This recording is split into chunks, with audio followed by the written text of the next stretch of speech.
I have a resurfaced video of Donald Trump for you guys and a video of JD Vance talking trash about Donald Trump as he loved to do before his moral regression into a Trump sycophant. But first, let's break down this Laura Loomer tweet. The worst MAGA influencers are already launching sexist, racist, and overall creepy attacks towards VP Harris, and this might be the worst one out there. Laura Loomer tweeted out, and brace yourselves for this. It's time for Republicans to start talking about Kamala Harris's sexual history and the reason why she likely doesn't have any children of her own. You can already see where this is going, but just an incredibly creepy line of attack. I knew that Republicans were going to stoop low, but not this low. She then says, "I'm willing to bet she's had so many abortions that she damaged her uterus." What wild, inappropriate speculation. Abortions are very private procedures. All healthcare should be private, especially when it comes to sexual relations. She then said, "A woman who has no biological children of her own should not be allowed to make decisions in the White House for your children." And that is how she wraps up her disgusting framing, disgusting attack of somebody else's private issues. If we do want to go down this line of attack, why don't we talk about Donald Trump, who has slept with porn stars, cheated on his wife, and absolutely paid for some abortions while also wanting to outlaw them and strip rights away from women across the country. This first leaked clip is of JD Vance talking about Donald Trump and admitting that Donald Trump doesn't actually care about folks. Leave a like on the video if you agree with JD Vance. Watch. And I cannot stand Trump because I think he's a fraud. Well, I think he's a total fraud that is exploiting these people, who is a total fraud. I agree with you on Trump because I don't think that he's the person. I don't think he actually cares about folks. But I think that I'm going to vote for third party because I can't stomach Trump. I think that he's noxious and is leading the white working class to a very dark place. With each day that passes, more and more evidence comes out that JD Vance completely reshaped what he believes in order to be a Trump sycophant and lunge at this opportunity to be a part of the MAGA world. I also want to play for you this clip of Donald Trump, but first, this article titled, "This is exactly what the Trump team feared," that was put in The Atlantic, breaks down some of the polling between Kamala and Donald Trump and how Republicans are scared.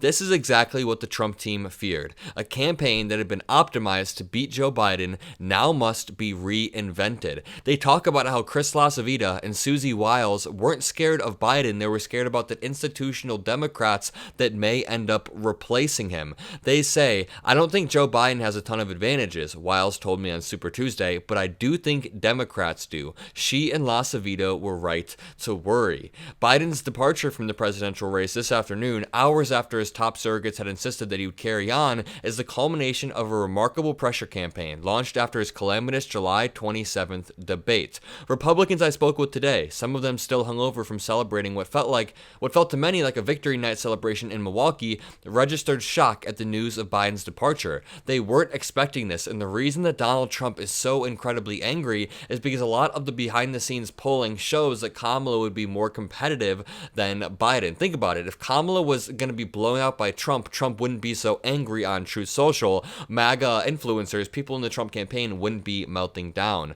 Party officials had left town believing the race was all but over. Now they were confronting the reality of reimagining a campaign, one that had been optimized in every way to defeat Biden and to attack his age against a new and unknown challenger. Quote, "So we are forced to spend time and money on fighting crooked Joe Biden. He polls badly after having a terrible debate and quits the race. A clearly peeved Trump wrote Sunday on Truth Social, 'Now we have to start all over again.'" Trump can't even stop himself from just showing his hand and saying, "Now we have to start all over," just like Trump can't stop himself from having leaked videos. Watch this. You're all wealthy people. I know a lot of you come there so much.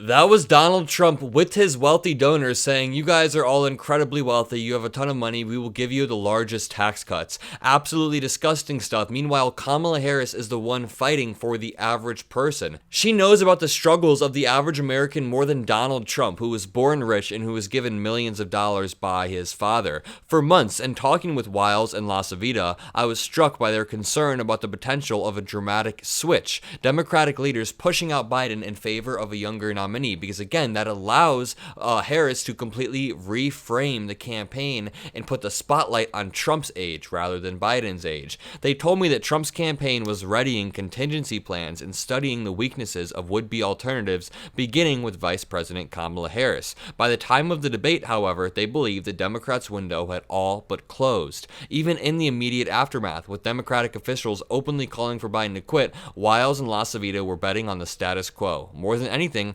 Trump's allies believed that the president's stubborn Irish ego wouldn't let him back out of a fight with a man he despised. But they couldn't take any chances. 2 weeks ago, and this is where it gets interesting, according to a campaign source who spoke on the condition of anonymity, Trump's pollster, Tony Fabrizio, went into the field to begin testing the outcomes of a Harris versus Trump matchup. These surveys, conducted across several battleground states, represented the most concrete step taken to prepare for a possibility of a new adversary. Still, with the polling a tightly held secret, I couldn't verify the results. There were no outward signs of Trump's operation expecting a reset. So, number one, they didn't expect this. Number two, if they did have polling that said that Kamala would get blown out, like I said, Trump would not be panicking. And also, the clever part about Biden's timing is that he came out and dropped out after the Republicans spent 4 days at the RNC attacking him. They spent a lot of valuable airtime, a lot of valuable resources, a lot of valuable speeches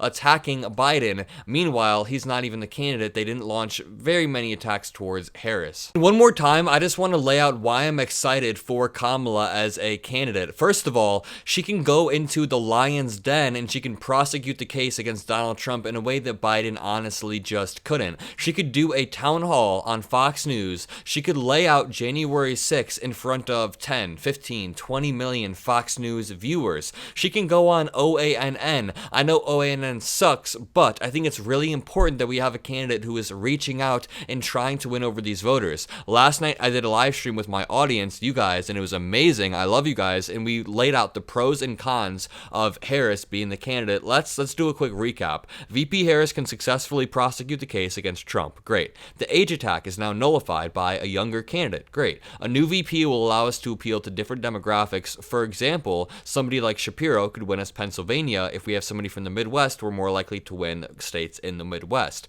This could excite some younger voters like me and all of my Gen Z friends. MAGA has less time to build up dirt on the candidate. Harris will roll through Trump if a second debate happens. We know that'll happen. The prosecutor versus the criminal. Kamala Harris is running against the oldest nominee for president of the United States in American history. Also, in the cons, we lose the incumbency advantage, but it might not be the advantage anymore. Either way, if you enjoyed this video, make sure to leave a like, comment a blue heart, go join the Adam Mockler subreddit and the Adam Mockler Discord. The link is in the description below. Most importantly, have a great day.